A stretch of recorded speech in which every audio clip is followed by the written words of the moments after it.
إن الحمد لله نحمده ونستعينه ونستغفره ونستهديه ونعوذ بالله من شرور أنفسنا ومن سيئات أعمالنا. من يهده الله فلا مضل له ومن يضلل فلا هادي له، وأشهد أن لا إله إلا الله وحده لا شريك له، وأشهد أن محمدا عبده ورسوله. يا أيها الذين آمنوا اتقوا الله حق تقاته ولا تموتن إلا وأنتم مسلمون. يا أيها الذين آمنوا اتقوا الله وقولوا قولا سديدا يصلح لكم أعمالكم ويغفر لكم ذنوبكم، ومن يطع الله ورسوله فقد فاز فوزا عظيما.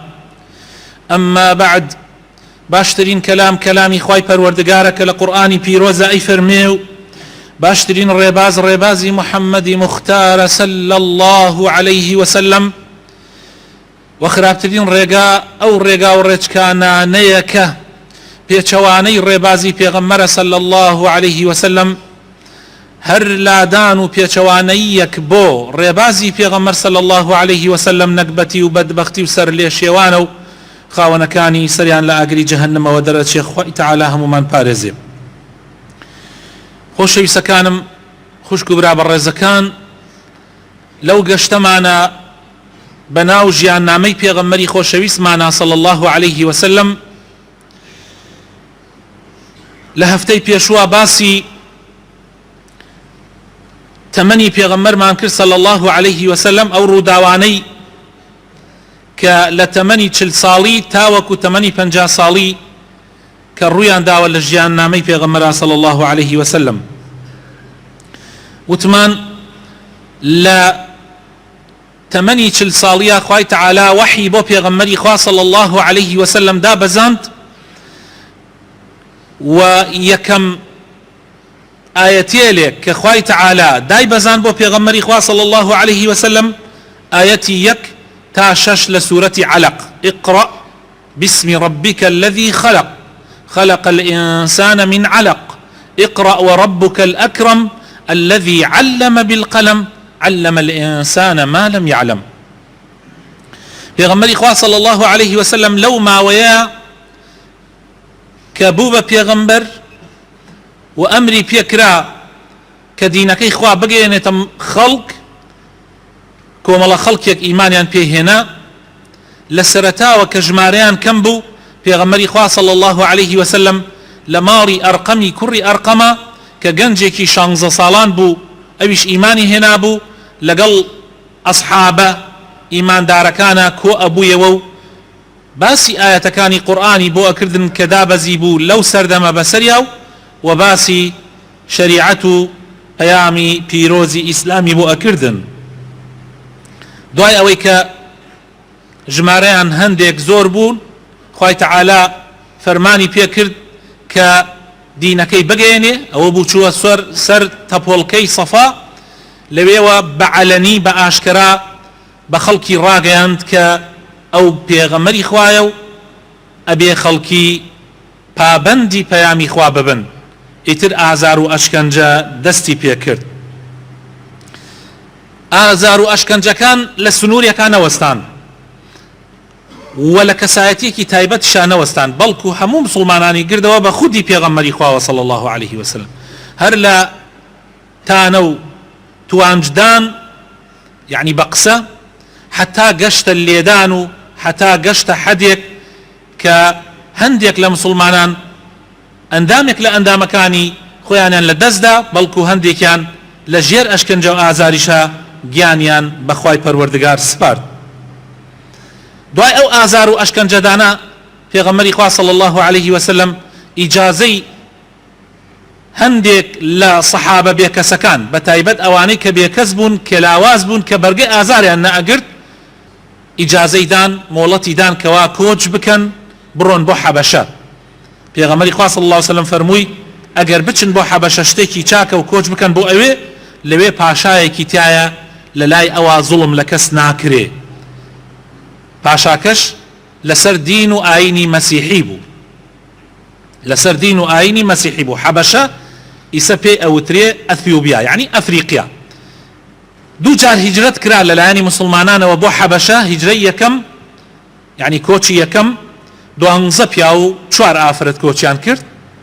دوای ئەوەی کە هەواڵی باوەڕهێنانی عومەری کوڕی خەتاب بڵاو بوویەوە، ئەوان وایان زانی ئیتر قوڕەیش ناتوانێ تعدایان لێ بکا، بۆیە گەڕانەوە.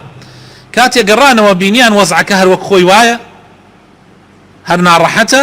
ئەمجا کۆچی دووەم کرا کە بریتی بوو لە 83 پیا و لەگەڵ 11 لە ئافرەتان کۆچیان کرد بۆ حەبەشە. لەوێ مانەوە حتا تقریبا غەزای خەیبەر بوو لە ساڵی 7 کۆچی کۆمەڵێکیان گەڕانەوە بۆ لای پێغەمبەری خوا و مسلمانان. لەوانەی کە کۆچیان کرد ئیمامی عوسمان خۆی و خێزانەکەی کە کچی پێغەمبەر بوو کۆچیان کرد لە هیجرەتی یەکەم، و لە هیجرەتی دووەمیش بەسەرکردایەتی جەعفەری کوڕی ئەبی طالب برای ئیمامی عەلی و ئامۆزای پێغەمبەری خوا صلی الله عليه وسلم. لە کۆتایی ئەو 10 ساڵەیە، واتە لە ساڵی 50 دوو کەسایەتی زۆر گرنگ وفاتیان کرد.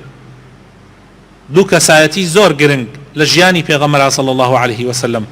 یەکەمیان ئەبوو طالب مامی بوو کە تا ئەبوو طالب مابوو کافرەکانی قوڕەیش نەیان ئەتوانی تعدایەکی زۆر لە پێغەمبەر بکەن صلی الله عليه وسلم، یعنی بیکوژن.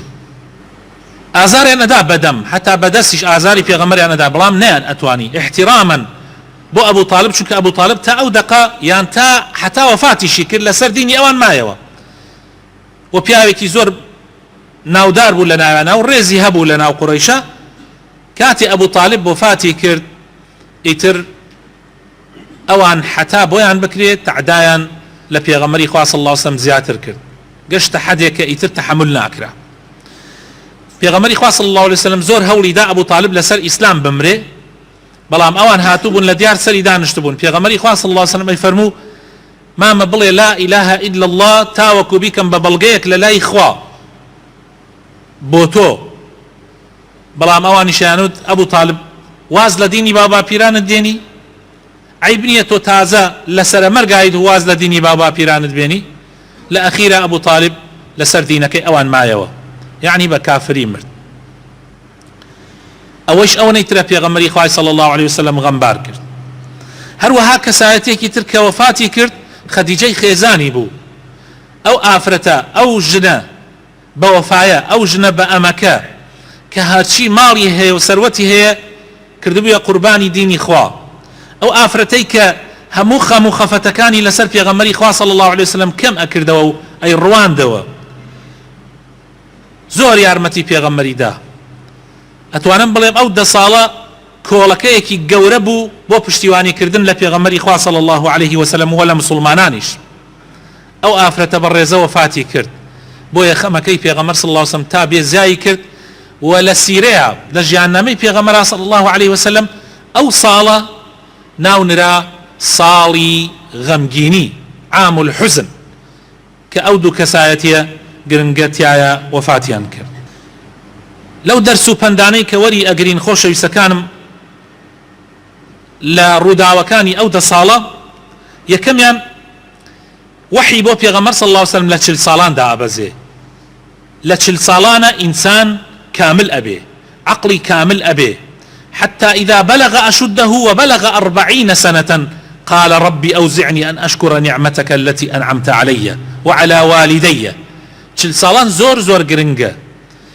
ئینسان تا 40 ساڵان لەوانەیە عقلی تا حدێ کامل نەبێ، بەڵام گەشتە 40 ساڵان ئیتر هیچ عزرێک و بیانوویەکی نامێنێ. بۆیە لە 40 ساڵان زۆرێک لە پێشینان، زۆرێک لە خەڵکی مەککە لە 40 ساڵانە ئیتر لێ ئەبڕان بۆ عیبادەت و تاعەتکردن. ئیتر ئەیانوت ئەمە ئیتر قیمەی پێگەیشتنی عەقڵە، لوتکەی پێگەیشتنی عەقڵە. بۆیە ئەگەر کەسێک ببینی بەر لە 40 ساڵان هەندێ هەڵە بکە، لەوانەیە زۆر لۆمە نەکرێ لە 100%، بەڵام لە دوای 40 ساڵان کە تەمەنی ئەگاتە 40 ساڵان ئیتر هەڵە بکە زۆر عیبێکی گەورەیە. ئینسان ئەگەر شەرمی لە ڕیشی سپی و لە مووی سەری سپی نەکرد ئیتر شەرم لە هیچ ناکات. بۆیە حەقە ئەوانەی کە تەمەنیان گەشتە 40 ساڵان مراجعەیەکی خۆیان بکەن و پێداچوونەوەیەک بکەن بە ژیانی خۆیانە. ئیتر ئەوەی کە بووە لە هەڵە و کاری هەرزەی هەمووی بخەنە لا. پێغەمبەری خوا صلی الله عليه وسلم یەکەم ئاەتێکدا ئەبەزێتە سەریا ئیقڕە بخوێنە بسم ربك الذي خلق، بەڵام خوێندنێک بە ناوی پەروەردگارتەوە کە هەموو شتەکانی بەدیهێناوە. ئیقڕە وربك الأكرم، بخوێنە بە ناوی ئەو پەروەردگارە بەڕێزەتەوە بەخشیندەیەتەوە الذي علم بالقلم، کە خەڵکی فێری زانست و زانیاری کرد بە پێنووس. ئەمە یەکەم ئاەتێک بوون کە دابەزیە سەر پێغەمبەر صلی الله عليه وسلم. ئاینی ئیسلام ئاینی زانستە، ئاینی ڕۆشنبیریە. لە هەر کوێ دوژمنان بیانەوێ ئەمە هەڵەو گێڕکەنەوە کە ئیسلام دژی علم و زانستە یان ئاین، هەنێک لە مولحیدین و بێدینان وتوانە ئاین ئەفیونی شعوبەواتە تریاکی گەلانە، ئاین دژی علمە. ئەلەیرە ئەم ئاەتە یان سەرەتای دابەزینی وەحی لاڵیان ئەکا و پێیان ئەڵێ بە پێچەوانەوە ئاینی خوا بە تایبەت ئیسلام کە دەستکاری نەکراوە ئاینی زانست و ڕۆشنبیریە. ئەوە یەکەم ئاەتێک کە دابەزی لە قورئان. پاش ئەوە چی دابەزی؟ پاش ئەوە سوورەتێک دابەزی خوای تەعالا سەرەتاکەی ئەفەرمێ نون والقلم وما يسطرون، سوورەتی قەلەم، سوورەتی پێنووس. ئاینی پیرۆزی ئیسلام زۆر ڕێزی لە علم و علەما گرتووە.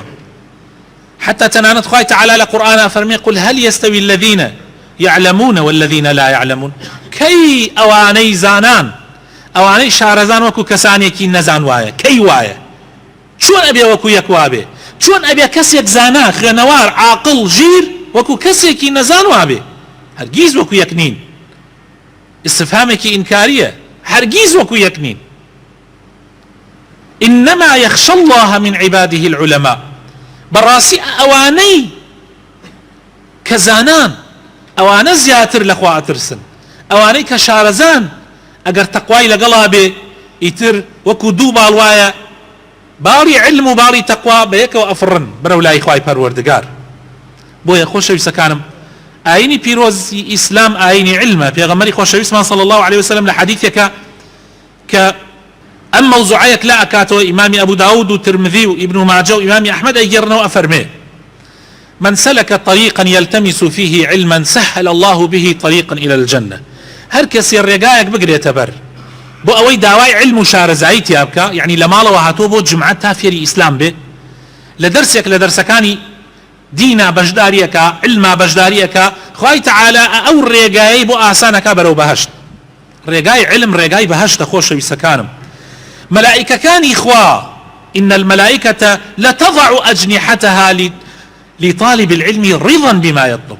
تنانت ملائكة كان إخوان لبالا فراء كون احتراما بوكيا كاتي طالب علم يكبينا كاتي كسي كبينا بدواي علم أقري أوان لا احتراما بو أو كابرايا بو أو كسا بو أو طالب العلم بو أو في رخوازة لبالا فراء كون خوش يسكان جو بقرن لم حديثة بيغمرة فرمي صلى الله عليه وسلم وإن العالم لا يستغفر له من في السماوات ومن في الأرض. عالم حرچيها لآسمان كان وحرچيها لزويشا لجيان داران لجيان لبران تنانت لدرختكانش تنانت لدارو بردكانش حموي داوای لێبوردنی بۆ وەکالە لای خوای پەروەردگار. حتى پێغەمبەر فەرمێ صلى الله عليه وسلم الحيتان في الماء حتى ماسی لەناو دەریایە حتى ماسی لەناو دەریایە. وفضل العالم على العابد فضل كسي زانا بسر كسي نزانا وكو فضلي چی وایە پێغەمبەر فەرمێ صلى الله عليه وسلم وكو فضلي مانگ وایە بەسەر ئەستێرەکانی ترە. يعني سي مانکە چۆن ئەدرەوشێتەوە سەی ئەستێرەکانی ترکە. ئەمجا پێغەمبەر فەرمێ صلى الله عليه وسلم إن العلماء ورثة الأنبياء. خۆشەویستەکانم پێغەمبەران کاتی وفات ئەکەن هیچ وەرەسەیەکیان نییە، میراتیان نییە پێغەمبەران حتا پێغەمبەری خۆمان صلی الله عليه وسلم کاتی وفاتی کرد 1 درهەمی بەجێ نێڵە 1 درهم بەڵکو علمی بەجێنە کێ لەو علمە زیاتر بە وەرەسەی زیاتری بردووە میراتی زیاتری پێغەمبەرانی بردووە وإن العلماء ورثة الأنبياء فمن وإن الأنبياء لم يورثوا دينارا ولا درهما إنما ورثوا العلم فمن أخذه أخذ بحظ وافر هل أم حديثة بس بو أو كساني كدجي أم قسي إما قسا أكن دا مزراوي إيمان داران لو سردما بلغي لسر راستيتي بيروبا والركان والراستيتي خوان لقل بيروبا والركان خوش يسكانم إنسان خواهي تعالى هناوي الجيان بو ما بس يك هناوي الجيان يعني إنسان كاتي خواه خلقي كردوه جياني بيبخشي بو ما بس يك هموما سرتا مناڵین دوای ئەوە گەنجە بینەوە ئەمجا ئەگەینە مەرحەلەی 40 ساڵان و ئەوانە یعنی ئەگەیتە قیمەی لوتکەی تەمەن ئەمجا دینە خوارەوە بەرەبەرە هەمومان حتا ئەگەینە ئەوەی کە کاتی گۆچان دێتە پێشەوە پاشان کاتی مردنیش دێت هەمومان ئەمرین ئەمە قۆناغێکە ئەگەر لەو بەینانەش نەمری ئەگەر لەو بەینانەش نەمری چەندەها دۆستمان هەیە لەو بەینانە ئەمرن هەیە بە مناڵی هەیە بە گەنجێتی هەیە بە ناگاتە 40 ساڵ هەیە 40 ساڵان هەیە لە دوای ئەوە هەیە ناگاتە تەمەنی پیرێتی و هەیە ئەگاتە ئەخیریش بەڵام هەمووی مردن یانە مردن هەمووی مردن دەی خۆشەویستەکانم ژیان کەوابوو هەر کۆتایی پێدێ چەند خۆشە ئینسان بە سەربەرزی پەیامێکی هەبوو بێ لە ژیانە نەک هەر بەس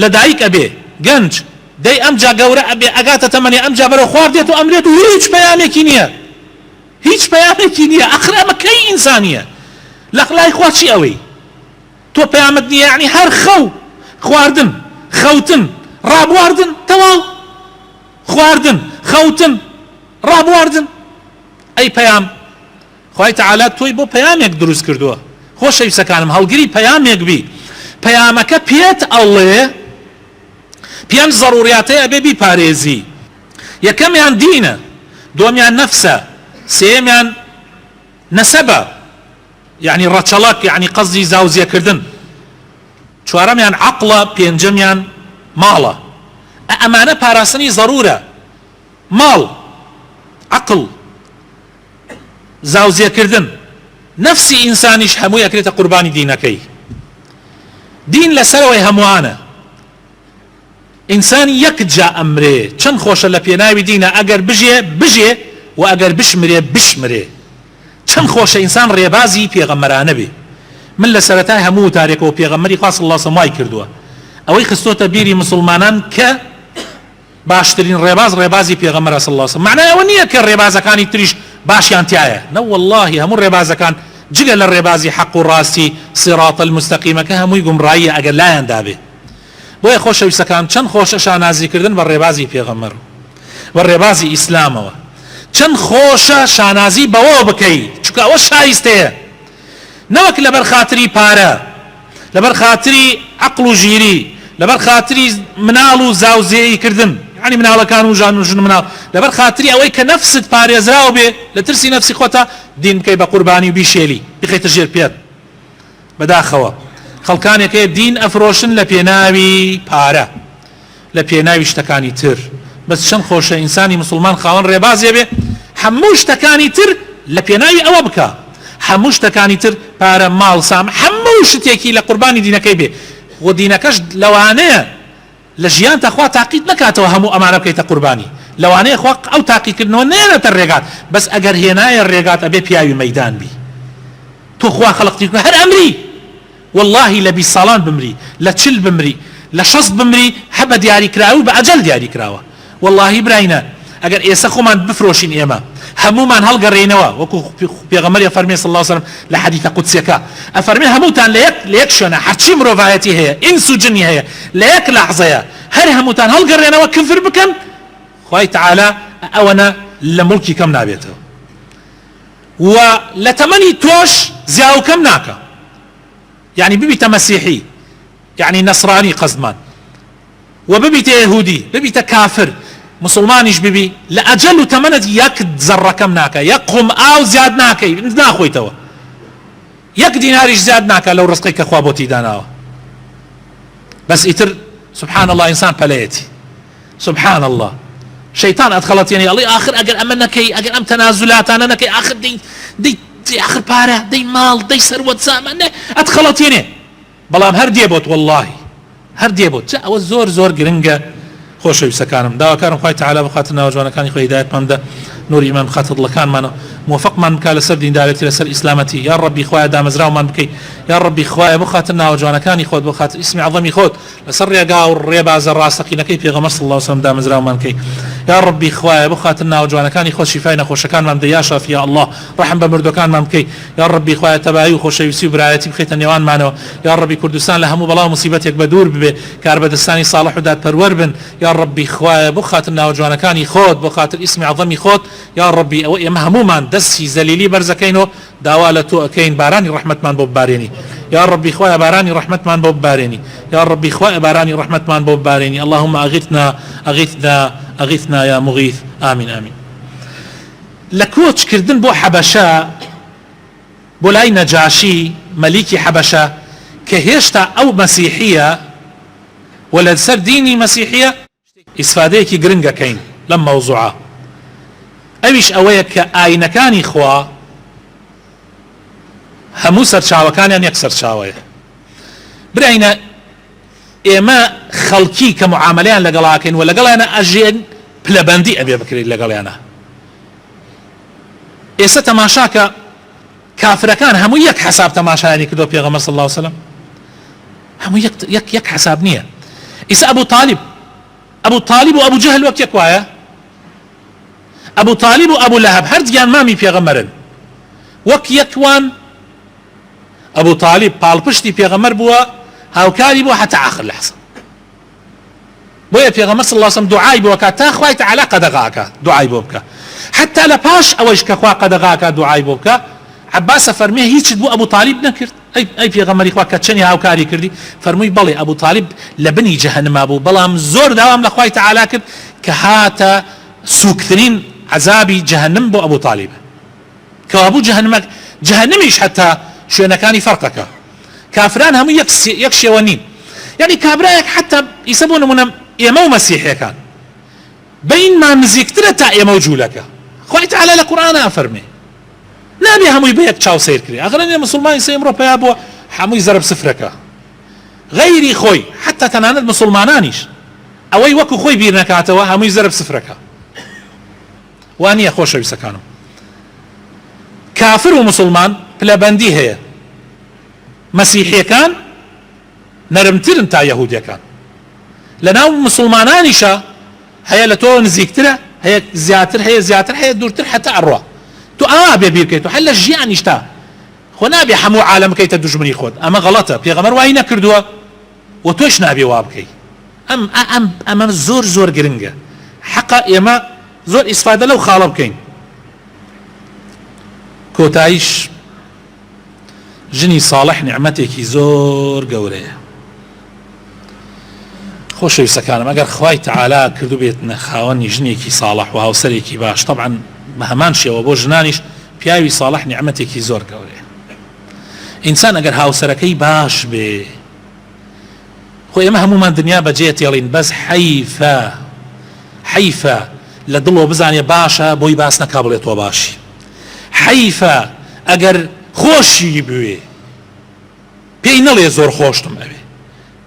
دنیا فرسەتە لەوانەیە یەک جارتر مەجارت نەوێ پێی بڵێ زۆر خۆشتم ئەوێ. ژنی باش نیعمەتێکی زۆر گەورەیە. پێغەمبەری خوا صلی الله علیه و سلم پشتی بە خەدیجە بەست بوو زۆر. کاتێ ئێواران ئەچیتەوە بۆ ماڵ خەم و خەفەتەکانت لا ئەبا نیعمەتێکی زۆر گەورەیە بەڕاستی. ئەگەر بەرامبەر بە خێزانەکانتان هەستی خۆشیتان هەیەستی چاکیتان هەیە زوو پێیان بڵێن، لەوانەیە مەجال نەمێنێ پێیان بڵێن، ئەمجا حەسرەت بکێشی.